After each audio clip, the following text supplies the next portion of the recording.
Tal como se los decíamos, recibimos hoy al ministro del Interior, Eduardo Bonomi, a quien ya saludamos y le planteé la primera pregunta. Ministro, usted anoche en una actividad de la Guardia Republicana reconocía que la cifra de homicidios en este año 2015 es una cifra alta. ¿Va a tener un crecimiento que está por encima de lo que ustedes esperaban para este año? Sí, uno no puede predecir cuánto va a tener en el futuro. Pensamos que como venía evolucionando podía estar un poco por debajo, pero yo creo que sustancialmente no cambia, si había algunos más o algunos menos, igual es alta. Yo lo que decía ayer de noche, y me parece que era lo más importante, es que dentro de esa cifra alta existe un número muy alto de homicidios en conflictos entre delincuentes. ¿Y esos son imposibles de evitar? ¿Nos tenemos que resignar a que los delincuentes se maten entre sí o hay algo que se puede hacer? Es muy difícil. No, se hace, pero se hace no en el homicidio en sí, sino en el ataque a las bandas de delincuentes que después se están atacando entre ellos. Es muy difícil porque cuando sucede un hecho de esos nadie colabora para aclararlo, al contrario. No sé quién fue, no sabemos, y saben. Lo que pasa que después se toman medidas de represalia y suma nuevo homicidio. También decía que hay gente dentro de esas bandas que reparte armas y pone como condición que se defienda cuando la policía vaya a entrar a los lugares donde actúan. Y los que tienen esas armas las utilizan fuera de esas actividades. En su momento, hace algunos años, se había planteado un intento por una ley de desarme de la población civil, se había planteado el canje de armas por tablets, por bicicletas. ¿Por qué eso quedó como una propuesta que no terminó de cristalizar? No, acá se aprobó una ley de armas, nosotros la reglamentamos, tuvimos una contradicción con el Ministerio de Defensa, el Ministerio de Defensa aportó algunas cosas, hicimos una segunda reglamentación, sigue habiendo una diferencia, esa diferencia tiene que ver fundamentalmente con el registro actualmente corresponde al Servicio de Material y Armamento y nosotros entendemos que está bien, pero que la persona vinculada al arma tiene que estar registrada por el Ministerio del Interior, porque es la que inmediatamente tiene que saber cuando aparece un arma si esa arma está vinculada a delitos, y esa es la diferencia. El Ministerio de Defensa entiende que no tiene que haber dos registros, nosotros entendemos que sí tiene que haber dos registros, porque el registro del Ministerio de Defensa está más vinculado al arma y no proporciona inmediatamente la información, y el Ministerio del Interior tiene que saber, la policía tiene que saber inmediatamente. ¿Y por esa diferencia con el Ministerio de Defensa no se ha podido aplicar? No se puede aplicar porque nos pertenece a los dos la firma de la reglamentación. Pero no, sin la reglamentación los jueces la pueden aplicar también. Algunos la aplican, otros no. Cuando esté reglamentada la tienen que aplicar todos. Y esto es lo que se está tratando de arreglar ahora. Pero va a haber una campaña de... Sí, pero cuando como en su momento se había planteado el canje por bicicleta, por tablets. Cuando esté reglamentada. O sea que sigue una idea que sigue vigente. Sigue presente. También le quiero consultar, ministro, con relación a la evolución de las rapiñas en este año 2015, sobre todo porque es un tema muy central. La gente recuerda mucho cuando en campaña electoral se prometía en el quinquenio bajar un 30% de este tipo de delitos. Lo fundamental es a partir del presupuesto. Y el presupuesto entra en vigencia el 1 de enero. O sea que el objetivo se mantiene. El objetivo claro que se mantiene, pero lo que pasa que significa algunos cambios que se empiezan a aplicar en 15 días. ¿Qué cambios? Y en el presupuesto se votó un programa de alta dedicación, que es un complemento importante para policías que tengan alta dedicación horaria en el sentido, no aumento de las horas de trabajo, son 8 horas de trabajo, pero el horario en el que se hace esas horas. Mayor flexibilidad. Mucho más flexibilidad, pero voluntariamente, y tiene un complemento.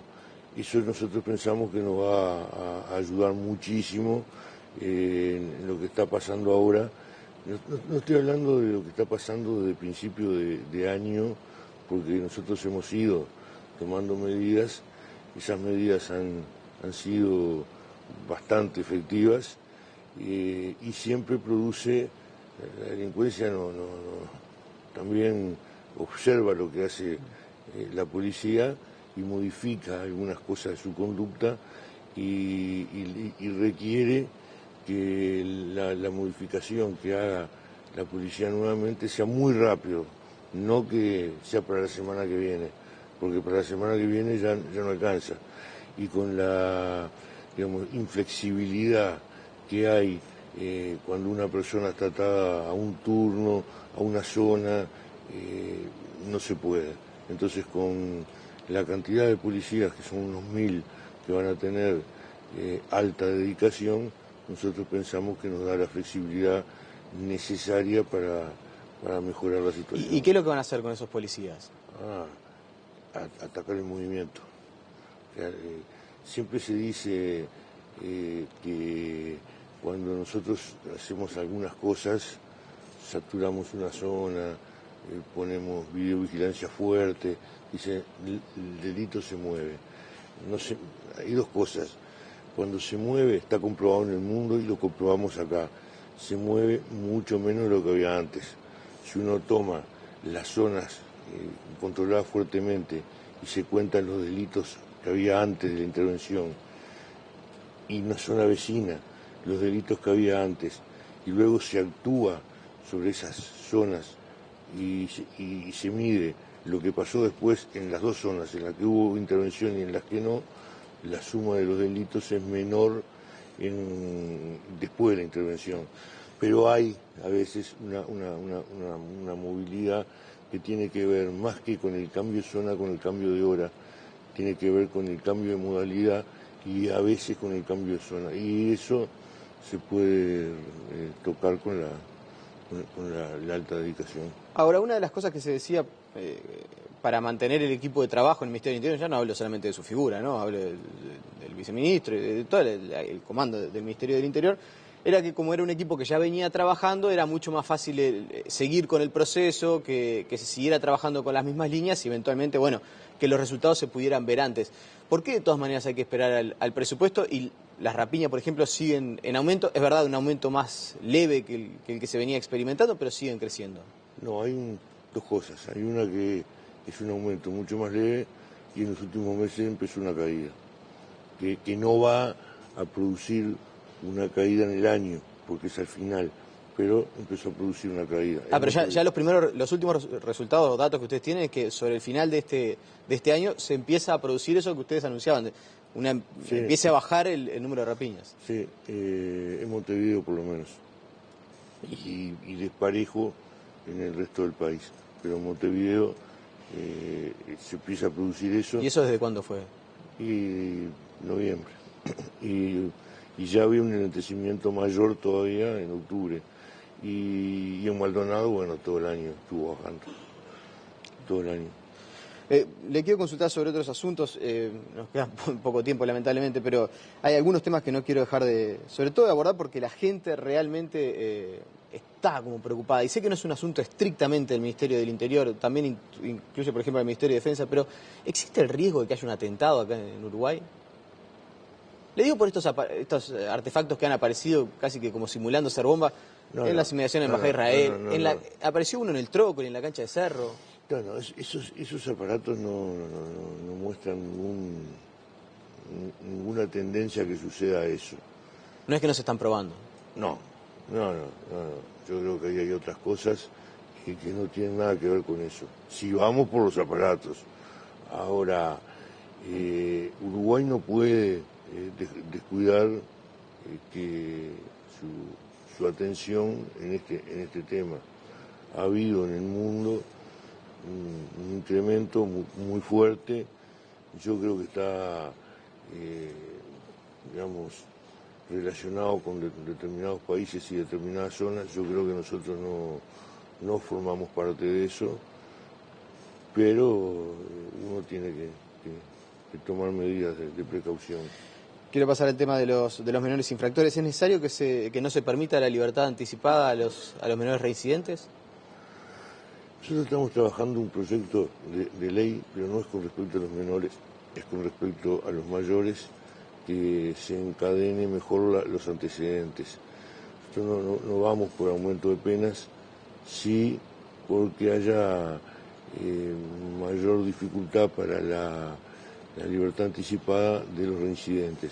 Y al mismo tiempo entendemos que hay que facilitar las libertades anticipadas de los no reincidentes asociada al uso de tobilleras electrónicas, como en el caso de la violencia doméstica, que ha dado unos resultados excelentes. O sea que la idea es eventualmente que aquellas personas que hayan tenido algún antecedente como menor y vuelvan a reincidir siendo mayores, no se le otorgue la libertad anticipada, y aquellos que sean primarios... No, estamos hablando de mayores. Claro, pero ¿y los antecedentes para cuándo? Los antecedentes son de mayores. Hace 2 meses, en un periodo de tiempo muy cortito, cayeron 42 reincidentes. 35 habían caído por primera vez en el 2015.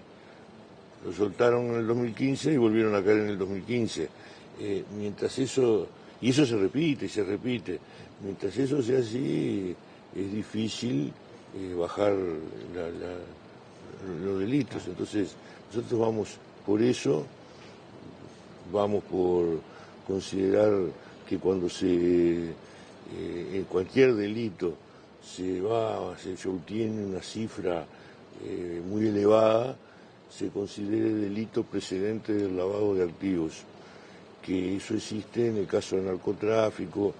¿Y qué significa? Bueno, el delincuente va por dinero.